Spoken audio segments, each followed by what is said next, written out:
against Team Imagine, now known once again as Leviathan. This is Kyle Guy for Beyond the Summit. I'm going to be joined once again from Blaze, and I'm going to put apologies out there ahead of time, folks. It is a long, exhausting series, and we might say some things that make no sense, but we are trying to keep ourselves and our wits about us, because this has been a hype series from start to finish, Blaze, and I'm really looking forward to see how they're going to round it out. 10 seconds. Yeah, very entertaining at the very least. This has been North America Dota at its finest. Just seeing all the back and forth, just seeing all the ways that teams get out of these sticky situations. It's been quite ridiculous. But we're going to see an interesting draft in hand. They ban out the Anti-Mage as if they want to open up with the Storm Spirit. But when the Jenkins Pudge gets banned out, Leviathan go ahead and grab that Lina, most likely for Shibby there. So they are not going to be going with their signature Storm opener. In fact, that's going to be picked up by Cloud9, who now not only have the Storm Spirit in terms of initiation, but the Silencer to follow it up. So 1437 feels like he was able to make a pretty good impact in that previous game.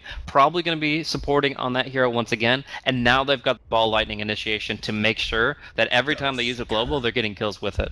So we have to look to see what Leviathan want to do to respond. They still want to take advantage of some of the top priority picks that are still out there because of these, unusual bans. Every day see the ban of the Pudge, and even an early TA ban as of recent. So he seems to be the new hot flavor. But that does leave a Tusk out there, so Imagine we'll pick that one up. I wager it to be the Jenkins offlane Tusk for now, but we'll have to see if they decide to delegate it to more of a 4 position.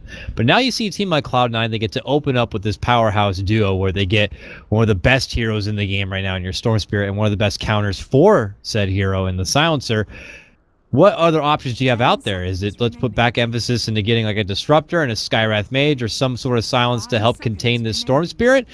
But then again, you'll have to deal with this, the Silencer's global, which could render those kind of heroes pretty useless in every team fight. They're not going to be able to afford their own BKB or Yules to shrug it off. How can Leviathan respond to this 1-2 punch? I would say getting something that isn't as spell reliant would be a pretty good way to start. You're up against a Silencer, play with that assumption. Get like a Viper. That's a great hero that can manage to be on his own without casting a single spell, and can still trade hits pretty effectively, tanky enough to deal with the Storm Spirit. Obviously not as mobile. You're not going to get everything. You have to kind of choose between 1 or 2 different things. But even still, I think that there's some real value in just getting something that isn't completely shut down by the spells. The other thing would be a quick initiation. We saw toward the tail end of the last game, the Storm Spirit went for the Orchid, which the purpose of that was to kill the Silencer before it gets its global, and that happened multiple times. Get something that initiates so hard on the Silencer, even if he's hiding in the back, that they can prevent the global or get it to be casted at an improper time, then that's going to be great. So I would say maybe something that goes for Shadow Blade and ganks up from the backline could be very impactful. No matter the case, they are going to be looking to establish themselves in shorter timing windows where this global silence is uncool and they want to actually be able to press the attack. Just to remind everyone what is at stake for this particular match. First place will be walking away with $5,000 US, while second will get a $3,000 prize. So there is a subtle difference there. Do you think Leviathan should consider grabbing up the gyrocopter, something that was neglected a bit in game 1 and then finally showed up as a response for Cloud9 against the Storm Spirit? Do you think it's something Leviathan should be able to harness themselves? This comes now after the Earthshaker grab from Cloud9, and maybe because of that pick alone has prompted Leviathan to commit for a Rubik.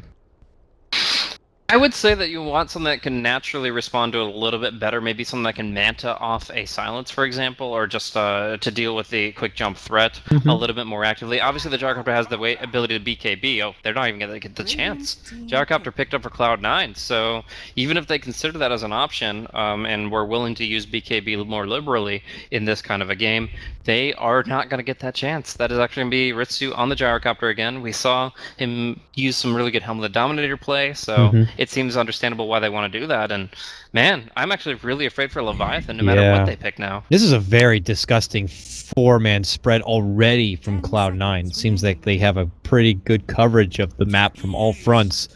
Oh, well, that's what you could do. It's time to, take that team out of what they feel is a very comfortable draft and put them in a very uncomfortable, team composition. Going against the techies now, that introduces some new problems. Oh, I have not seen Leviathan pull out a techies so far, ever. At least to be honest, from my perspective. This will be the first techies that they are grabbing. Yeah, this is absolutely insane. This is a really good call. This is going to help them a ton in the laning phase, really ramp up their aggression. It's going to do a lot more than just what a Bounty Hunter would. Like, Bounty Hunter Tusk, really strong, gives momentum, you mess with the lanes, the supports don't get as much farm. But with techies, you take all the farm away from the enemy supports. They're going to be buying sentries and dust or mostly just sentries, non-stop. And along with that, you have a bunch of heroes that are immobile prior to level 6. You have a bunch of low armor opponents. Like, they can really just gun down so many easy targets. If it's MSS, Earthshaker in the off lane, they really have to find a support to couple in the safe lane that can tank through this techie's threat and outmaneuver him, because otherwise, yeah, you're going to be eating snowball suicides and snowball mines all day long.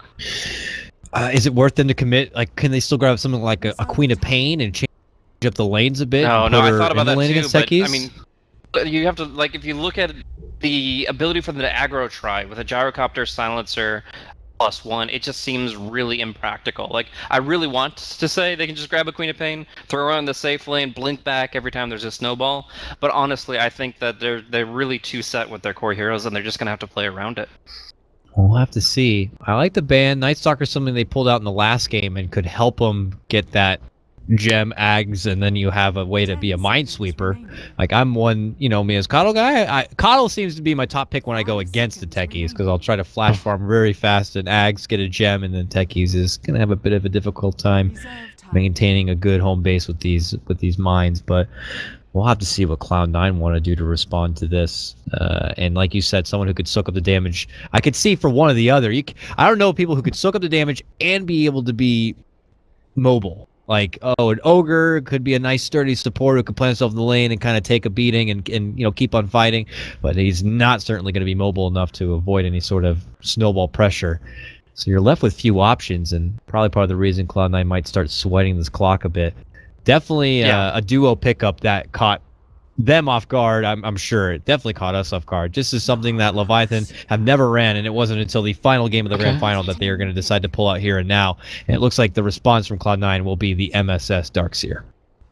I actually think they are going to get aggro try here. I think they're going to run Gyrocopter, Earthshaker, Silencer in the bottom lane. Darkseer will be taking the safe lane, and Stormsphere will be mid. And this is actually one of my own other pub counters. When you can't blink away as a Queen of Pain and completely nullify the damage, Darkseer, whether he surges and gets closer to a tower, or just straight up grits his teeth and tanks through it, this guy has an amazing amount of natural armor. I think it's 6 or more, a good amount of base strength. This guy, if anybody, can survive through the initial burst of the Tusk Techie. So he'll probably go like what I've done on Darkseer is actually a Ring of Protection opener on Darkseer against this matchup, and you do have the HP to survive until they start out leveling you.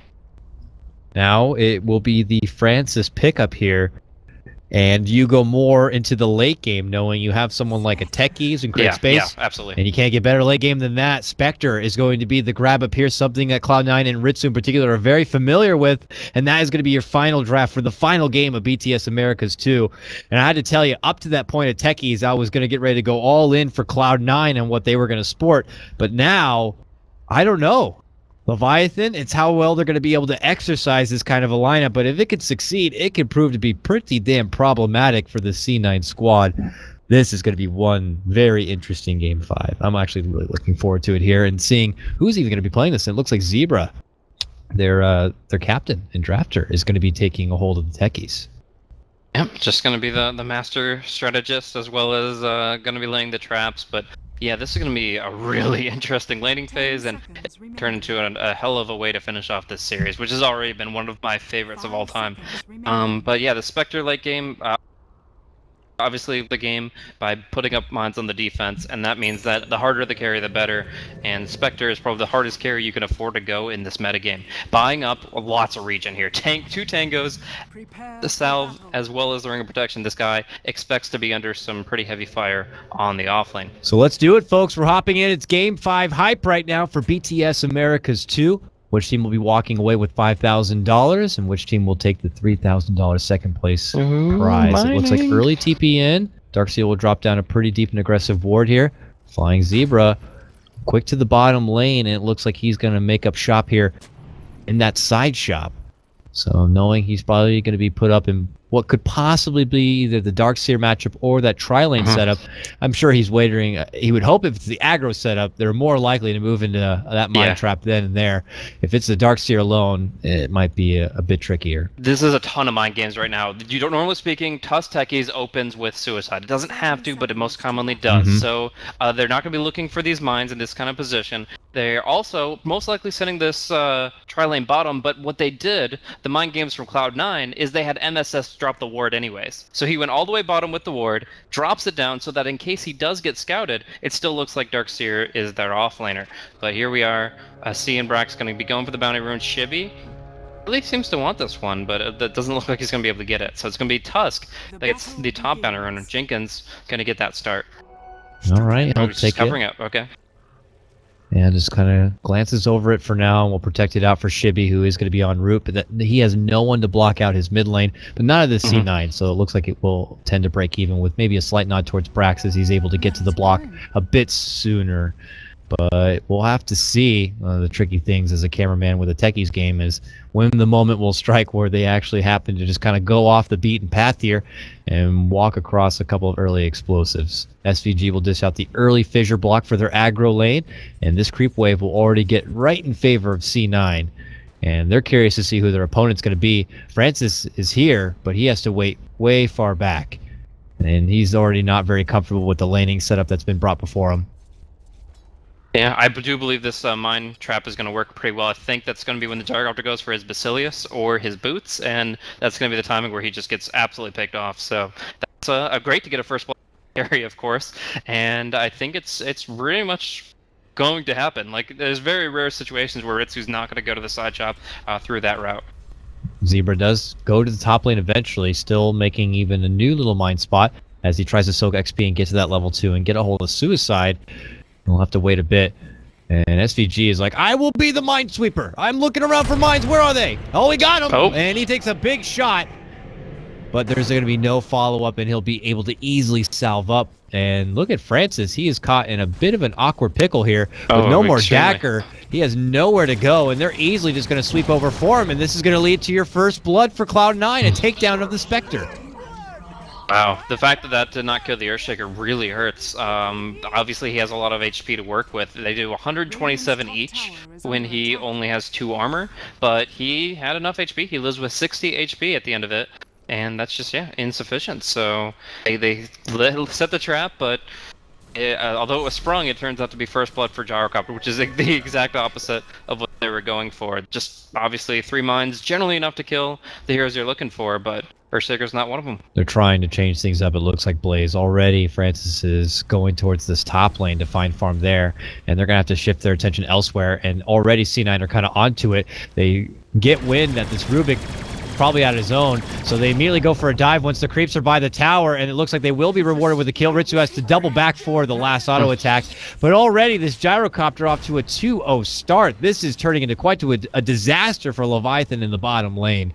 They might need to quickly get on the snowball Suicide bandwagon if they want to get some kills back their way. And the tower is just going to get destroyed. They can even go ahead and just block the creeps, just go past them and keep pushing. Bastion going to do some amazing work. And I think I forgot to mention it, but the 127 means he took half damage from mine. So it was him, the fact that he was running away but still triggered them, he only got half the blow that he should have, which otherwise obviously would have killed him.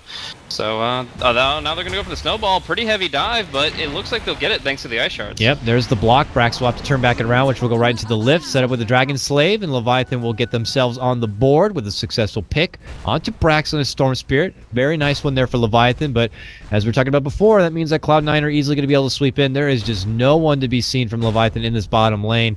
C9 have completely taken over, and it looks like they will be able to siege a very early Tier 1 very soon.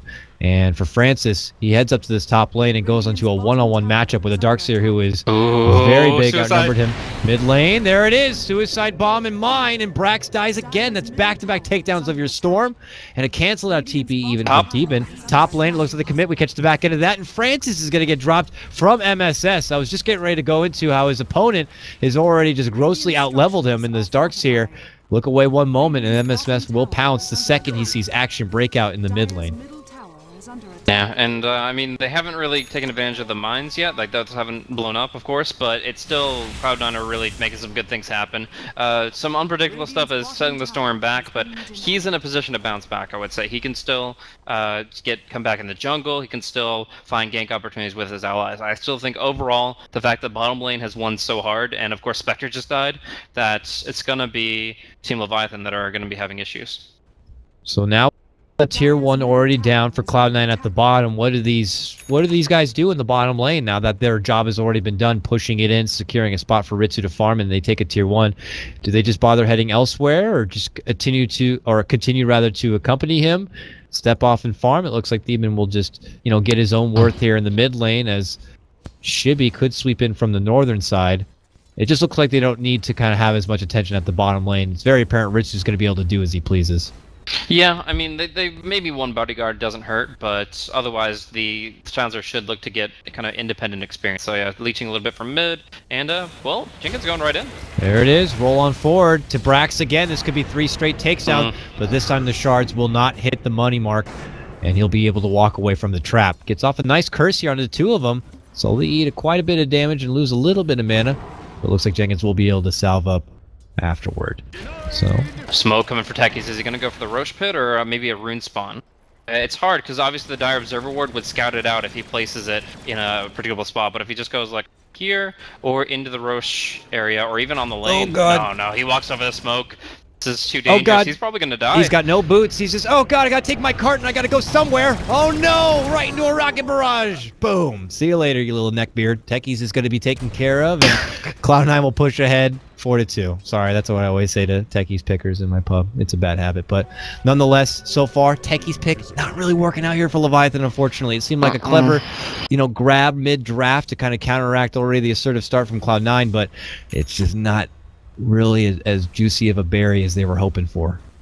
Yeah, I mean, turns out gunpowder ignites. You throw rockets at him and he's just gonna explode, and now he's having a really hard time becoming relevant. His mines aren't leveling up, so he's gonna have to go for 4 stacks of mines instead of 3. He's still gonna be struggling, and he obviously failed on the smoke. Smoke mining generally gets you 1 guaranteed kill in a normal game, but in that case it breaks underneath the worst possible situation, and you feed the gyrocopter another. But this is just a very uncharacteristic farming game for Francis. You look at him now, and he's only 11 in 1 CS, and he continues to hide out in trees just to hope for little breadcrumbs of XP. And he looks across, and he sees a very big and bad Ritsu, who's near level 7 to his comparison to level 4 Spectre. Just a very uncomfortable spot, and he just needs to hope there's going to be a period where C9 can neglect the side lane, or they can maybe come up with a couple of sweet picks here, taking advantage of any sort of micro rubber band with the net worth boost that Cloud9 do have now. They do move in with a dagger. Shibby trying to get a hold, has that Laguna. There's going to be the lift into the connecting combo, and they will take out Ritsu, but look who shows up. Brax is back, and now level 6, jumps towards the bottom, gets 1 kill, but everyone else will retreat out. Meanwhile, Techies looks like commits a suicide in the mid lane, but will not lead to a kill. SVG will live on, and will step back. And I'm not sure if we're looking at the full experience of the Techies. If this is something they've practiced a lot, it's obviously something that everybody has to have in their arsenal. But it just, I mean, they weren't able to do enough. And I'll look at the combat log a little bit more, because he just did 725 damage. It feels like that's fatal damage to somebody, but it just creeps. It's just creeps that he does the damage to. The Earthshaker takes 200 damage. He took half damage again. This is really frustrating for Techies, I think. Ooh, now C9 right in front of a mine. They will pop, and Zebra's like, crap! Again! Same spot! Instantly dead right on top of the little staircase. Techies put in his place. 1 and 4 now. Demon will be able to move forward and gets a nice, deep, aggressive ward after that kill follow-up. This is looking like a pretty decisive early laning phase again here, Blaze, for Cloud9. Definitely feels like they've kind of turned up their performance quite a bit since that 3rd game. Really going on all cylinders. Early steal is just going to be the Ion Shell here from Nusham, but they'll decide to step back. And he can't really use that to farm against the Spectre unless he's confident that Francis will be lasting against it, or won't be lasting against it. So it's kind of frustrating for him. And we just see Cloud9 just perfectly happy to stock up this area. If Shibby goes to farm this, he's dead. If he goes back to the lane, he's in some trouble. So we'll see Jenkins collaborating. They'll go for the play, but immediate response as that was under a ward.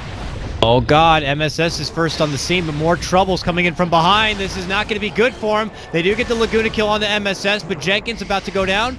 There it is. Thema will get the last hit with his last word, and now Shibby will be going down, making it a 2-for-1 trade. MSS happy to hand over his life for big pickups and big gains like that one for Cloud9. And now they move the truck into this mid lane. Cloud9 just continue to get the better of all these trades, and now even Brax gets some time to farm up on the bottom. This has been the one opportunity, though, for Francis. Top lane, he'll start farming up as much as possible, and he's level 6 now with Haunt. No mana to use it, but he is just trying to get back on the right track, and he's still got a long ways to go, and Jenkins, who will get caught out from a snowball in, quickly get fissured and rocket barraged. 1437 has 14 stacks of stolen intelligence here. He's been involved in 7 of the 9 kills, and he is just making everybody stupid.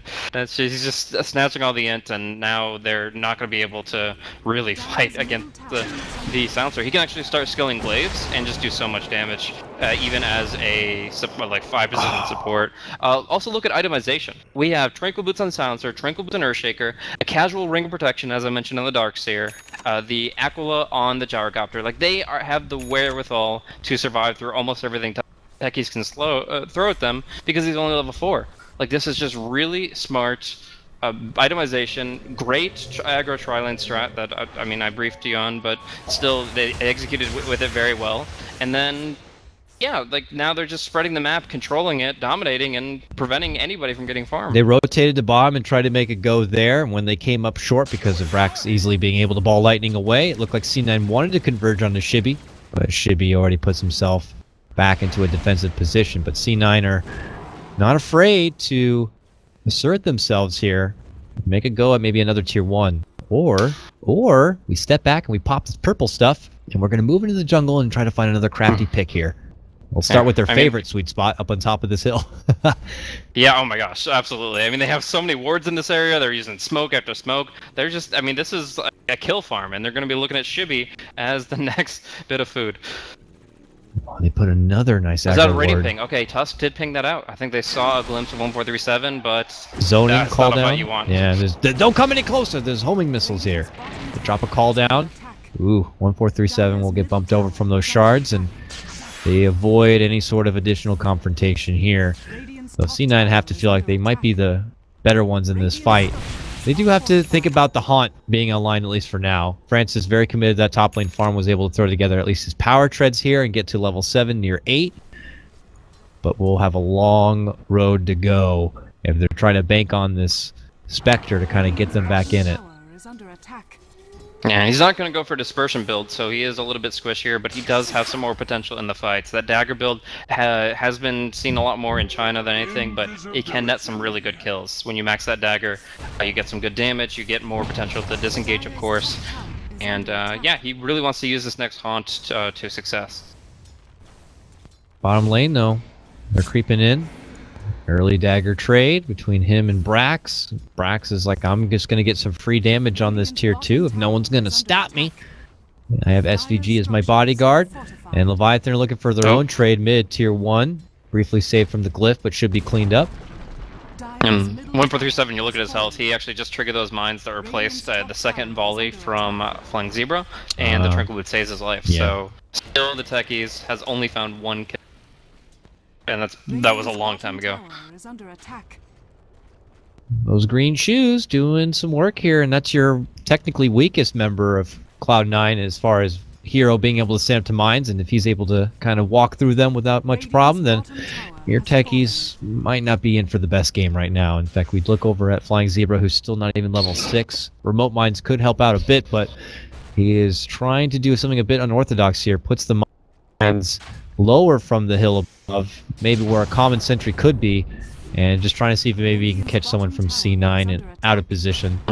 But they're just already taking over. They're inside Leviathan's woods now, taking all that farm away, and just kind of continuing to swell up more and more. Already at 7,500 net worth advantage. XP is about the same.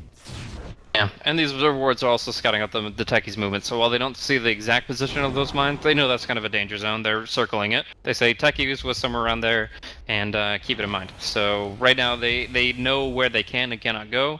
They're not feeding to techies at all to give him momentum. He doesn't have the option of remote mining under the towers at this point, and yeah, Gyrocopter's having the game of his life. Yeah, for not getting to see much Ritsu Gyrocopter play, at least outside of league play, he's certainly put on quite the show here. For Game 2, he continues to be the big breadwinner here, 6.5 of net worth. Helm of the Dominator already in hand, and we know how much use he's going to be putting into that one. Ancient Camp already has what looks like 2 to 3 stacks, but they look like they're not going to turn around until they at least walk away with this Tier 1. Leviathan, don't think they're going to do much to stop him. Tier 1 will be going down here. Cloud9 will turn back and around. Leviathan going for a bit of their own trade here. Shibby begins work on the Tier 1 top. How soon before Cloud9 may be in a better position to sweep up something like a Roche? Or they're just comfortable, they'll farm the majority of the map and eventually just kind of swallow up Leviathan. Yeah, I think they get even more pressure by not going Roche right now and just focusing on the enemy's territory. If you take their jungle away, there's no way the Lina can come back in a real fashion. She has her Yules, but that's about it. And then they're also keeping vision advantage over the tech. So when it's really convenient, they'll still be able to go for Roche, and there's probably nothing stopping them. But Haunt's gonna scout things out. Will Spectre Maker move? Yeah, top. Top lane for MSS here, under the tower. Nusham's nearby, but he's eating so much damage from the Ion Shell, and all the TPs come out, and Francis has nowhere to go. He goes down. Now the Global and C9 are going to look to sweep through with the biggest fight so far. They're going to be taking out Shibby, and Nusham is barely able to make it away. 4 to 11. Big double takedown for Cloud9. That's the Hand of Midas for the Silencer.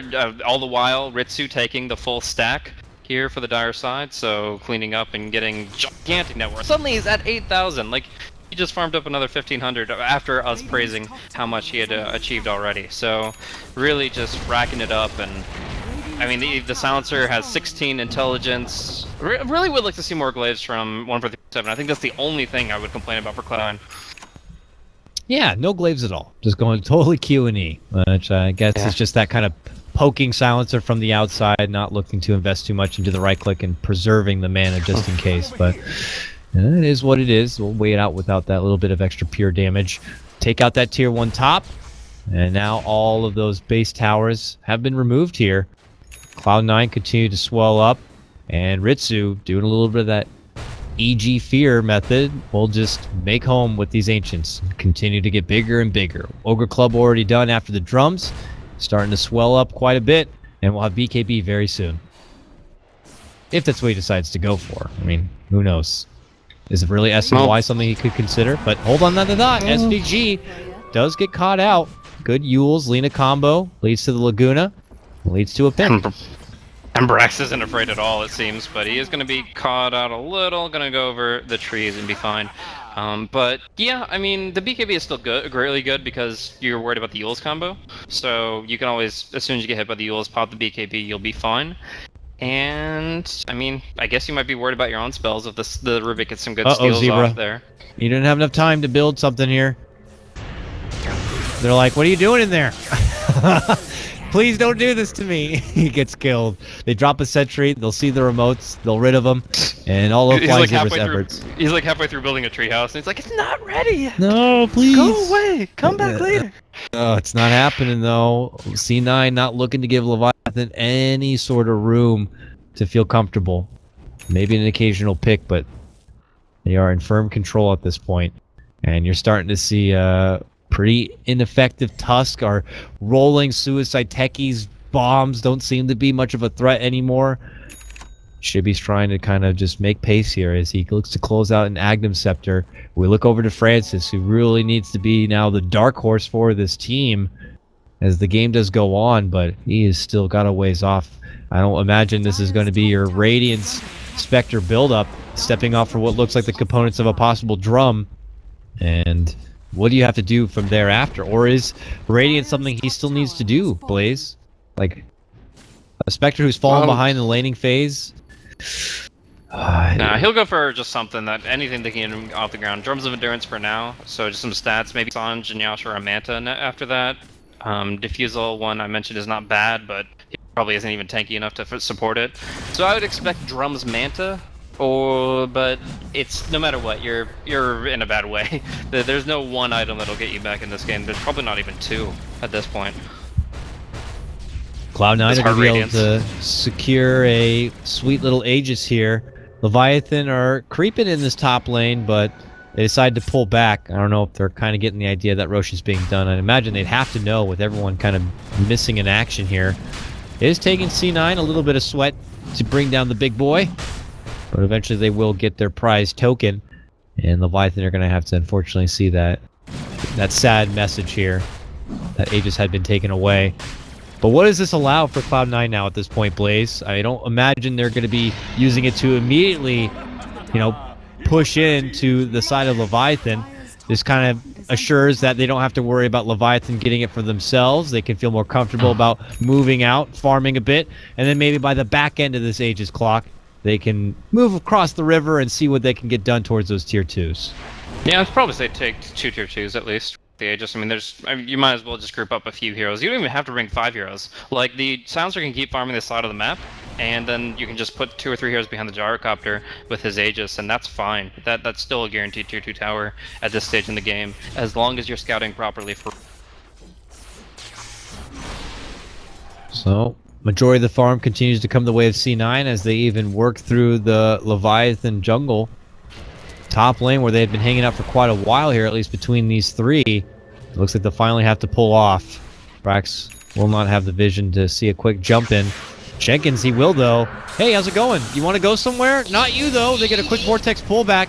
Prompts the haunt from Spectre. It looks like they're going for the bottom. Jenkins is going to stall out the snowball. SVG could be in a bit of trouble. Tries to go for the TP, and he will make it away. Last second. Jenkins, not so lucky. He does end up going down, but they don't get the return kill. But look at this. Little Silencer cut out position. And Spectre, he's going to be safe. He's going to be fine. Oh, and Francis, you got to know, is like, I'm so hungry for a kill. I have been punished this game. I had no good laning phase, nowhere to farm. Now all I want is a sweet little support pick, and he can't get either of them. Oh, that's gotta be heartbreaking. Really. Yeah. So for Leviathan, they unfortunately will be coming up short and then hand over another pick to the side of C9. Desperate to grasp onto anything to get them back into this game.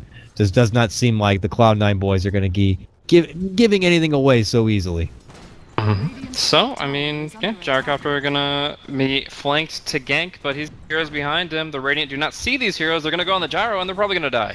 Let's get that Gyro! They move in, they got the Laguna and everything, but there's the global vacuum wall from MSS, and he's like, what the hell did you think you were doing? Now Shibby's gonna be the third target, and he will go down. That was just quick destruction right there. They thought they were gonna get the easy creep play onto Gyro, but MSS, the pointy-headed one, knows what's up. Top lane, Jenkins could be in a bit of trouble again as Brax pursues, gets the pullback. Looks like Francis wants to come in and help out, leads in with a dagger, but now he could be the one in trouble. Brax still moving in with the back end of his mana, even committing inside the base. He is so thirsty for this kill, and somehow still has the mana to make it back outside. He had a regen rune up, but it's gone now, unfortunately. So he bounced around, he got some damage, and that's time the Spectre has to spend in the fountain instead of defending the bottom lane. This might just Brax. Tier 3 starts going down here. Most of Leviathan still here. Looking to move in. Techies obviously did not really have the time to make any sort of scary setup. 2 minutes left on this Aegis. Plenty of time for Cloud9 to do work here. Brax just trying to draw attention away in this top lane. Happy to trade out with Francis. The Rubik did steal call down, so I think that gives a little bit more pause for concern for the Dire, and I think that Cloud9 are more likely to just kind of rotate around to the mid lane instead. Cloud9 first pull off from this bottom lane.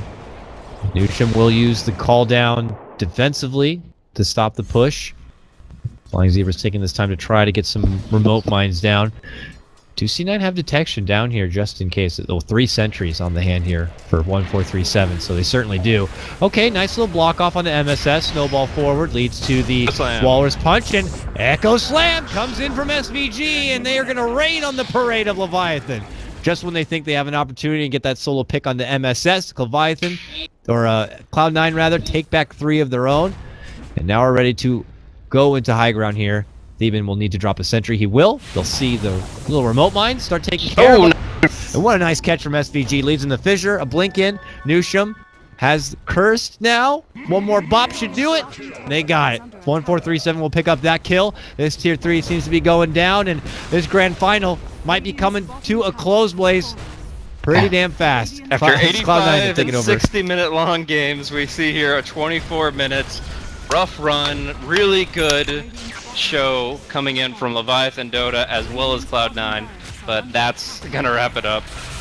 Woo! Been a long day, but our day is finally done, and we have your new BTS America Grand Champion. It is going to be Team Cloud9, who will walk away with 5,000 big ones. Cannot say enough props, though, to Team Leviathan. They will take away $3,000. They definitely have turned some heads with their very impressive BTS Americas run, and definitely gave Cloud9 a run for their money. So I'm very curious to see how they're going to take this as a lesson to maybe even progress further and just make that North America Dota scene thrive that much harder.